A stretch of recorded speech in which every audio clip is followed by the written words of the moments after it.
Welcome to our channel. Today we how to install HitFilm for editing and VFX layering step by step clearly. Begin by visiting the official HitFilm website. Locate the download button for HitFilm Express. Click the download button to initiate the download process. Once the download is complete, locate the HitFilm installer in your downloads folder. Double-click the installer to run it. If prompted by your operating system, confirm any permissions needed to proceed.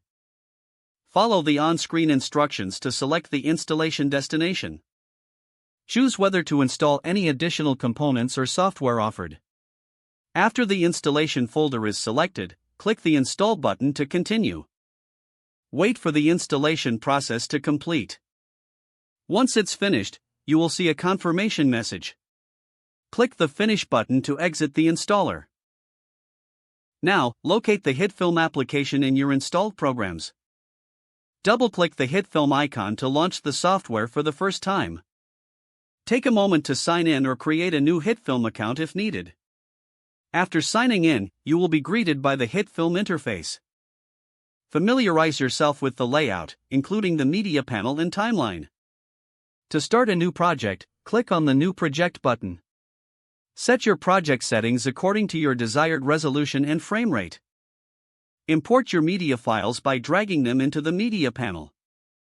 You can also use the import option in the menu bar for more files. Once your files are imported, drag them onto the timeline to start editing. For visual effects layering, select the clip you want to affect on the timeline. Go to the Effects panel and browse available effects. Drag your chosen effect onto the desired clip in the timeline. Adjust the effect parameters in the Controls panel to fit your creative vision. Continue layering additional effects as needed for your project. Remember to save your project frequently to avoid loss of work. Don't forget to like this video and subscribe to our channel for more step-by-step tech guides.